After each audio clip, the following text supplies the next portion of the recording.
नमस्कार प्रिय बच्चों, अवसर क्लासेस में आप सभी का स्वागत है। बच्चों, आज हम कक्षा 6 की एसएसटी का पहला भाग पढ़ेंगे और धीरे धीरे हम तीनों भाग पढ़ने वाले हैं, क्योंकि आज से हम ये सीरीज शुरू कर रहे हैं। आपके कक्षा 6 का सामाजिक विज्ञान का जो पाठ्यक्रम है वो पूरा का पूरा पाठ्यक्रम आपको इस चैनल पे करवाया जाएगा। पहले हम पाठ को पढ़ेंगे। प्रत्येक क्लास हमारी 20 से 25 मिनट की रहेगी, यानी 20 से लेकर 25 मिनट की ये हमारी क्लास रहेगी। इसमें हम पाठ को पढ़ेंगे, समझेंगे और बीच बीच में जो इम्पोर्टेंट लाइंस आएगी उनको भी हम अलग से नोट डाउन करेंगे और अंत में हम पाठ का जो अभ्यास कार्य है वो भी करेंगे। तो चलिए पाठ को पढ़ना शुरू करते हैं। तो यहाँ पे जो हमारा पहला पाठ है इसका नाम है प्राथमिक कथन। क्या, कब, कहाँ और कैसे। ठीक, और हम आपकी बुक का नाम है हमारे अतीत। अतीत का मतलब होता है जो पीछे हमारा जो बीता हुआ कल है, आज से हजारों वर्षों पहले इस पृथ्वी पर क्या हुआ था, कब हुआ, कहाँ हुआ था और क्या हुआ, जो भी हुआ वो कैसे हुआ, इन सब चीज़ों के बारे में हम इस बुक में पढ़ेंगे। तो चलिए हम शुरू करते हैं आपका पहला पाठ। प्रारंभिक कथन। यहाँ पे पहला देखिए, रसीदा। आपको एक लड़की दिखाई दे रही होगी, आपकी तरह है, बिल्कुल लड़की दिखाई दे रही है। इस लड़की ने अपने गुरुजी से सवाल पूछा। यह देखो, रसीदा बैठी अखबार पढ़ रही थी। अचानक उसकी निगाह एक सुर्खी पर पड़ी। सुर्खी मतलब एक हेडलाइन, ठीक है, जो अखबार के अंदर लिखी होती है, हेडलाइन में उसकी नज़र पड़ी। 100 साल पहले। वह सोचने लगी कि यह कोई कैसे जान सकता है कि इतने वर्षों पहले यहाँ क्या हुआ था। उसने अखबार में एक लाइन देखी, उसमें लिखा हुआ था कि आज से 100 साल पहले क्या हुआ। तो उसके मन में प्रश्न उठा कि आज से 100 साल पहले क्या हुआ, यह बात कोई कैसे बता सकता है। अगर कोई बता सकता है तो उसको वो जानकारी कहाँ से मिलेगी, किस प्रकार से वो जानकारी इकट्ठा करेंगे। तो यहाँ पे देखिए कैसे पता लगाएं। यह जानने के लिए कि कल क्या हुआ था, तुम रेडियो सुन सकते हो, टेलीविज़न देख सकते हो या फिर अखबार पढ़ सकते हो। जैसे कि बच्चों, मैं आपसे पूछूं कि आप कल स्कूल गए तो आप बताओ कि आपके स्कूल में कल क्या क्या हुआ। तो कल जो हुआ उसके बारे में आप बता सकते हैं, ठीक। और हमारे देश के अंदर कल क्या हुआ था इसके लिए आप अखबार पढ़ सकते हैं, आपको वहाँ से जानकारी प्राप्त हो जाएगी। इसके अलावा आप टेलीविज़न देख सकते हैं, रेडियो के अंदर खबरों को सुन सकते हैं, उनसे आपको पता लग जाएगा। लेकिन उसी से अगर आपसे मैं पूछूं कि आज से 100 साल पहले क्या हुआ, आप बताइए, तो आप कहोगे सर हमारा तो आज से 100 साल पहले हमारा जन्म भी नहीं हुआ था, तो हम कैसे बता सकते हैं। लेकिन हम उन चीज़ों का भी पता लगा सकते हैं। अब कैसे लगा सकते हैं वो आगे आपको इस पाठ में पता चलेगा। साथ ही यह जानने के लिए कि पिछले साल क्या हुआ था, तुम किसी ऐसे व्यक्ति से बात कर सकते हो जिसे उस समय की स्मृति हो। लेकिन बहुत पहले क्या हुआ था यह कैसे जाना जा सकता है। तो चलिए देखते हैं कैसे जाना जा सकता है। तो अतीत के बारे में हम, अब यहाँ पे इन्होंने दे रखा है कि अतीत के बारे में हम क्या जान सकते हैं, यानी जो बीता हुआ कल है उसके बारे में, यानी जो बीते हुए वर्ष हैं, जो बीते हुए साल हैं, काफ़ी वर्ष बीत चुके हैं, उनके बारे में हम पता कैसे लगा सकते हैं। अतीत के बारे में बहुत कुछ जाना जा सकता है, जैसे लोग क्या खाते थे, कैसे कपड़े पहनते थे, किस तरह के घरों में रहते थे। हम आखेटकों यानी शिकारियों, यानी आखेटकों का मतलब क्या होता है, शिकारी, यानी जो शिकारी होते हैं। आखेट का मतलब होता है शिकार से। पशुपालकों, जो पशुओं का पालन करते थे। कृषकों यानी किसानों। शासकों, व्यापारियों, पुरोहितों, शिल्पकारों, कलाकारों, संगीतकारों या फिर वैज्ञानिकों के जीवन के बारे में जानकारियाँ हासिल कर सकते हैं। यही नहीं, हम यह भी पता कर सकते हैं कि उस समय बच्चे कौन से खेल खेलते थे, कौन सी कहानियाँ सुना करते थे, कौन से नाटक देखा करते थे या फिर कौन कौन से गीत गाते थे। तो देखिए यहाँ पे हमें कितनी बातें बताई गई है कि हम इन सभी बातों के बारे में क्या कर सकते हैं, पता कर सकते हैं कि पहले जो लोग थे वो किस प्रकार के कपड़े पहनते थे, किस प्रकार का भोजन करते थे। अगर आज हम देखें तो आज हम अच्छा भोजन कर रहे हैं, ठीक है, पक्के हमारे घर बने हुए हैं, घरों के अंदर कूलर है, एसियां हैं, पंखे हैं। लेकिन पहले, आज से 100 साल पहले एसी, कूलर, पंखे नहीं हुआ करते थे। तो तब लोग गर्मी में कैसे रहते थे, भाई गर्मी तो तब भी उनको लगती थी ना, जैसे आज हमें गर्मी लगती है, तो उस टाइम उनको भी तो गर्मी लगती थी, लेकिन फिर भी वो उस गर्मी में कैसे रह पाते थे। आज हमारे पास बहुत सुविधाएं हैं, उस टाइम इतनी सुविधाएं भी नहीं थी, तो वो सब कुछ कैसे कर सकते। तो हम इन सब चीज़ों का पता कर सकते हैं। अब कैसे कर सकते हैं वो आप जैसे जैसे धीरे धीरे पाठ हम आगे पढ़ते जाएंगे तो अपने को धीरे धीरे उसके बारे में पता चलता जाएगा। ठीक है, आजकल आप अलग अलग प्रकार के गेम खेलते हैं, लेकिन पहले बच्चे कौन से गेम खेलते थे, कैसे वो एक्टिविटी करते थे। आजकल आप स्कूलों में जाते हैं, तो क्या आप आज से 100 साल पहले स्कूल थे? स्कूल थे क्या? स्कूल तो थे, लेकिन आज आप जिस प्रकार के स्कूलों में जा रहे हैं ऐसे स्कूल बिल्कुल भी नहीं थे, इनसे काफ़ी अलग स्कूल थे। तो चलिए आगे पढ़ते हैं।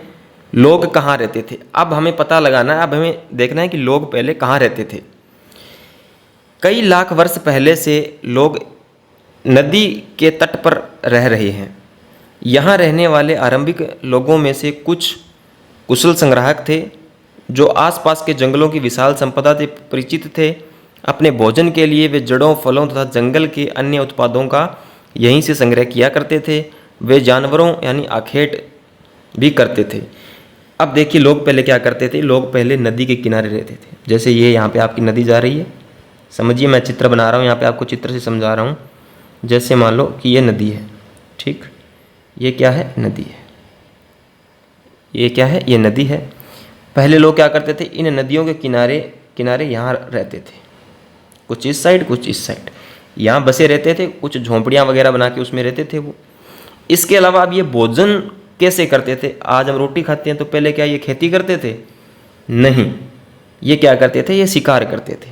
ये क्या करते थे? जानवरों का शिकार करते थे। किसका शिकार करते थे बच्चों? ये जानवरों को शिकार करते, यानी जानवरों को मारते, फिर उनको आग पे पकाते और फिर उनको सीधा खा जाते। इस प्रकार का इनका जीवन रहा। अब देखिए,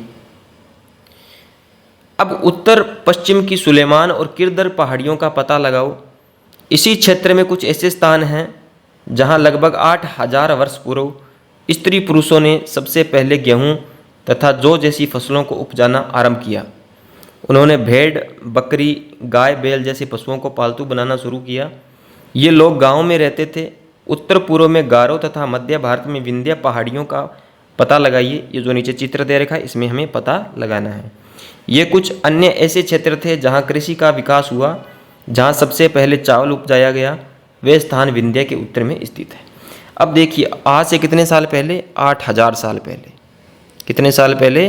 100-200 साल पहले नहीं, लगभग 8000 साल पहले एक स्त्री थी, एक पुरुष था। एक क्या थी? एक स्त्री थी, यानी एक महिला थी, और एक ही क्या था? एक पुरुष था। इन दोनों ने मिलकर, एक महिला थी, एक आदमी था, इन दोनों ने मिलकर क्या किया? खेती करना शुरू किया। इन्होंने सबसे पहले कौन सी फसल को पैदा किया? इन्होंने गेहूं और जौ फसल को पैदा किया। तो इस चीज़ को आप अपनी कॉपी में नोट डाउन जरूर करेंगे कि आज से 8000 साल पहले कौन सी फसल सबसे पहले बोई गई थी। तो गेहूं और जौ जो फसलें वो बोई गई थी। कहाँ बोई गई थी? सुलेमान और किरदर की पहाड़ियों में। ठीक है, उसके बाद में उन्होंने कौन से पशुओं को पालतू बनाना शुरू किया? तो स्टार्टिंग के अंदर शुरुआत में इन्होंने भेड़ को पालतू बनाया, बकरी को, गाय, बैल को, इनको इन्होंने क्या किया? पालतू बनाना शुरू कर दिया। अब देखिए, इस चित्र को ध्यान से देखिए। ये जो मानचित्र आपको यहाँ पे दिखाया गया है, यहाँ पे देखिए, ये जो मानचित्र है उपमहाद्वीप का प्राकृतिक मानचित्र है। ये यहाँ से जो देखिए, यहाँ से लेकर ये जो है ये हिमालय की पहाड़ी यहाँ पे दिखाई गई है। क्या है? ये यहाँ से लेकर यहाँ तक ये हिमालय की पहाड़ी दिखाई गई है। उसके बाद में यहाँ से जो नीली लाइन आपको दिखाई दे रही है, ये नदियाँ निकल रही है। यहाँ से क्या निकल रही है? नदियाँ निकल रही। कौन सी नदी है? यहाँ से देखो, हिमालय की पहाड़ी से ये ब्रह्मपुत्र नदी निकली। फिर ठीक है, ब्रह्मपुत्र से फिर आगे जाके ये गंगा अलग, यहाँ से गंगा अलग हो गई। उसके बाद में ये ब्रह्मपुत्र ऊपर वापस हिमालय की पहाड़ियों से होते हुए आगे जाती है। ठीक, आगे जाकर इसमें गंगा नदी वापस मिल जाती है, सोन नदी मिल जाती है, चंबल अलग निकल जाती है, यमुना अलग निकल जाती है। तो इस प्रकार से ये जो नदियाँ हैं ये यहाँ से निकली हुई है। जो नीली रेखाएं आपको दिखाई दे रही है, ये यहाँ पर नदियों को दर्शाया गया है। किसको दर्शाया गया है? यहाँ पर इन नदियों को दर्शाया गया है। चलिए आगे बढ़ते हैं। अब देखिए, एक आधे सहायक नदियाँ। सहायक नदियाँ उन्हें कहते हैं जो एक बड़ी नदी में मिल जाती है। जैसा कि अभी हमने ऊपर देखा सहायक नदी किसको कहते हैं? जैसे मान लीजिए कि ये ब्रह्मपुत्र नदी है। कौन सी नदी है? ये ब्रह्मपुत्र नदी है। ये ब्रह्मपुत्र नदी यहाँ से निकली, यहाँ से चलती गई, ठीक, यहाँ से चली, यहाँ से चली, यहाँ से चली, यहाँ तक मान लो ये हमारी ब्रह्मपुत्र नदी है। इस ब्रह्मपुत्र, ये तो हो गई एक मेन नदी, यानी ये आपकी कौन सी नदी हो गई? ये आपकी एक बड़ी नदी होगी। कौन सी नदी हो गई? ये आपकी एक बड़ी नदी हो गई। ये आपकी एक बड़ी नदी हो गई। अब इस बड़ी नदी के अंदर आकर, जैसे ये चंबल नदी है, ये चंबल नदी यहाँ से आकर छोटी सी इसमें मिल गई, किसमें? ब्रह्मपुत्र में मिल गई। उसके बाद में यहाँ से यमुना नदी आकर इसमें मिल गई। तो इस बड़ी नदी के अंदर जो छोटी नदियाँ आकर मिलती है उनको हम क्या बोलते हैं? उनको सहायक नदियाँ बोलते हैं। किनको? उन छोटी नदियों को। उन छोटी नदियों को जो किस में आके मिली? जो बड़ी नदी में आके मिल गई, उसको हम क्या कहते हैं? उसको हम सहायक नदी कहते हैं, उस छोटी नदी को। आगे देखिए, यहाँ पर यही लिखा हुआ है कि जब एक बड़ी नदी में मिल जाती है, यानी कुछ छोटी छोटी नदियाँ आकर जब एक बड़ी नदी में मिल जाती है तो उन छोटी नदियों को क्या कहते हैं? सहायक नदियाँ कहा जाता है। लगभग 4700 वर्ष पूर्व इन्हीं नदियों के किनारे कुछ आरंभिक नगर फले फूले।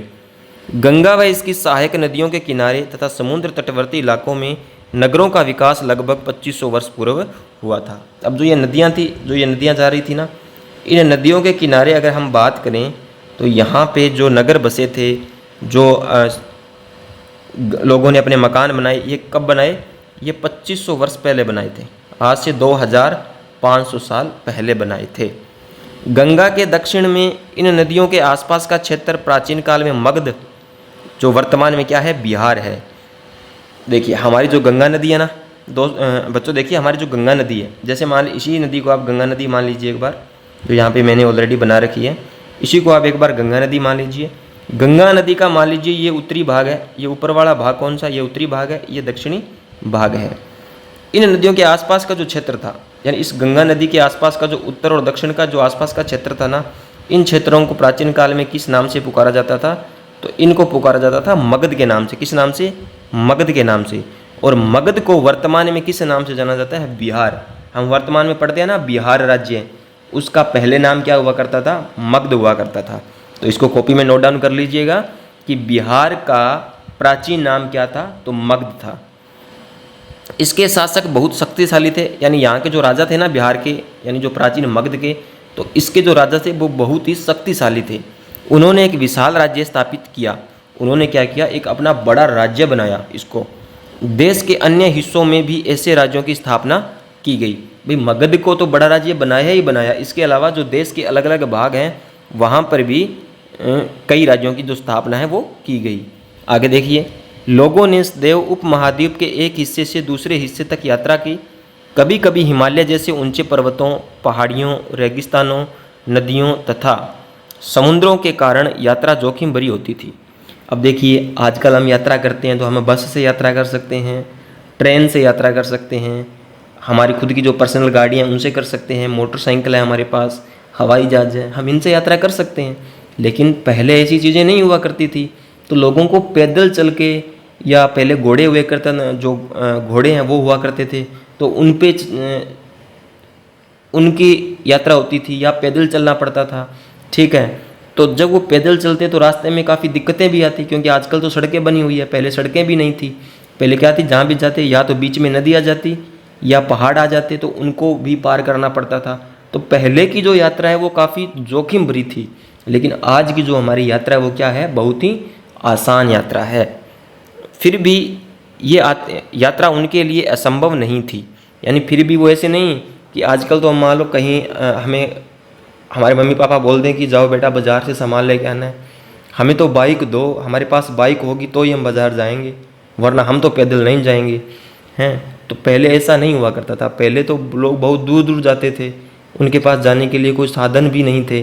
ठीक है, फिर भी वो ऐसे मना नहीं करते थे कि हम नहीं जाएंगे, लेकिन फिर भी वो यात्रा करते थे और उस यात्रा को पूरा भी करते थे।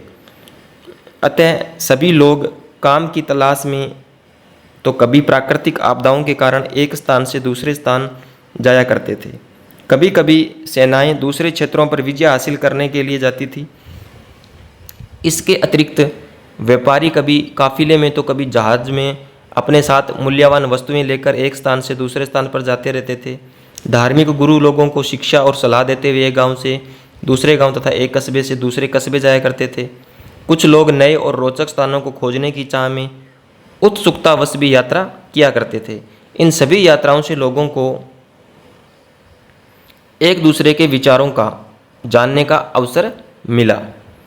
ठीक है, तो लोग किस प्रकार की यात्रा करते थे? या तो काम की तलाश में एक स्थान से दूसरे स्थान पर जाते, जो गुरु होते थे वो शिक्षा देने के लिए एक स्थान से दूसरे स्थान पर जाते थे, जो व्यापारी होते तो वो अपने जो माल है उसको एक स्थान से दूसरे स्थान पर ले जाने के लिए जाते थे। तो इस प्रकार जब वो एक जगह को छोड़कर दूसरी जगह पर जाते तो वहाँ पर उनको नए लोग मिलते और वो उन नए लोगों से उनको उनके नए विचारों का पता चलता कि लोग कैसे सोचते हैं, किन बातों पर वो विचार करते हैं, ठीक है, कैसा वो काम करते हैं। इस प्रकार से आज लोग यात्राएं क्यों करते हैं? भाई पहले तो काम की तलाश में करते थे, आज क्यों करते हैं? तो देखिए, पहाड़ियाँ, पर्वत और समुद्र इस उपमहाद्वीप की प्राकृतिक सीमा का निर्माण करते हैं।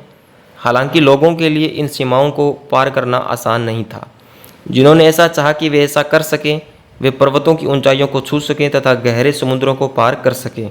उपमहाद्वीप के बाहर से भी कुछ लोग यहाँ आए और यहीं बस गए। लोगों के इस आवागमन ने हमारी सांस्कृतिक परंपराओं को समृद्ध किया। कई सौ वर्षों से लोग पत्थर को तराशने, संगीत रचने, यहाँ तक कि भोजन बनाने के नए तरीकों के बारे में एक दूसरे के विचारों को अपनाते रहे। यानी लोग क्या करते थे, आज भी हम ऐसा ही करते हैं ना। कई बार हम भोजन बनाते हैं, हमें कुछ चीज़ें बनानी नहीं आती तो हम फ़ोन का सहारा लेते हैं। हम फ़ोन में देखते हैं कि ये खाना किस प्रकार से बनता है, ठीक है। इसके अलावा लोग पहले पत्थरों को तराशने का काम भी करते थे, संगीत बनाने का काम भी करते थे। भोजन के जो नए नए तरीके थे बनाने के, वो भी लोगों से पूछते और फिर उन जो लोग उनको तरीके बताते उन तरीकों पे वो काम करते थे। तो आपको भी जब घर में काम करें तो अपने से जो बड़े हैं उनसे पूछना चाहिए कि हमें यह काम किस प्रकार से करना चाहिए, क्योंकि वो आपको एक सलाह, जो सही सलाह है वो देंगे, क्योंकि उनको पता है कि क्योंकि उन्होंने वो काम किया हुआ है, इसलिए उनको पता है कि ये काम कैसे और कितने समय में हो जाएगा। तो वो आपको सही राय देंगे, तो उनकी राय माननी चाहिए और राय को मानते हुए अपने को सारे काम करने चाहिए। आगे है देश के नाम। तो बच्चों, देश के नाम से हम आगे की जो बातें हैं वो कल पढ़ेंगे। आज जो हमने पढ़ा क्या वो आपको समझ में आया? अगर आ गया है तो आप कमेंट करके ज़रूर बताएं। चैनल को सब्सक्राइब कर लें, यानी नीचे जो एक सब्सक्राइब का बटन दिया हुआ है उस पर क्लिक करें, फिर आपको एक बेल आइकन दिखाई देगा, उसको ऑल पे क्लिक कर लें ताकि जब भी हमारी नई वीडियो आएगी तो आपको नोटिफिकेशन उसका मिल जाएगा, ठीक है। तो 1-2 दिन में हम इसका निश्चित समय भी डिसाइड करेंगे कि आपको जो वीडियो है वो कितने बजे मिलेगी कक्षा 6 के SST की, ठीक है बच्चों। तो मिलते हैं फिर कल, अपने इसी समय मिलेंगे कल। तो चैनल को सब्सक्राइब करके रखिएगा और ज़्यादा से ज़्यादा अपनी पढ़ाई पे फोकस करें। जितना पाठ मैंने पढ़ाया, जो जो लाइनें आपको बताई हैं, तो वो अपनी कॉपी में ज़रूर लिखें, क्योंकि आगे चलकर आपके बहुत काम आने वाली हैं। क्या क्या महत्वपूर्ण लाइनें बताई मैंने एक तो यह बताया कि आज से 8000 साल पहले स्त्री और पुरुष ने मिलकर कौन सी फसल बोई थी? गेहूँ और जौ की फसल बोई। उन दोनों ने मिलकर किन पशुओं को पालतू बनाया? तो भेड़, बकरी, गाय और बैल को अपना पालतू बनाया। पहले लोग यात्रा किस लिए करते थे? तो काम की तलाश में, व्यापार की तलाश में, ठीक है, शिक्षा के लिए, इस प्रकार से करते थे, ठीक है। पहले की और आज की यात्रा में क्या अंतर है? तो पहले यात्रा क्या आती थी? मुश्किल हुआ करती थी। आजकल यात्राएं क्या हो गई है? आसान हो गई है। तो ऐसे ही कुछ महत्वपूर्ण लाइनें मैंने आपको बताई है, तो आपको इन लाइनों को नोट डाउन करना है अपनी कॉपी के अंदर, ठीक है, और फिर उनको याद भी करना है ताकि आपकी तैयारी बढ़िया हो जाएगी और आपका एग्ज़ाम जब होगा तो आपके बहुत अच्छे अंक आएंगे, ठीक है। तो मिलते हैं कल इसी टाइम नेक्स्ट वीडियो में। आगे का जो पार्ट बच गया पार्ट का वो हम कल पढ़ेंगे। धन्यवाद।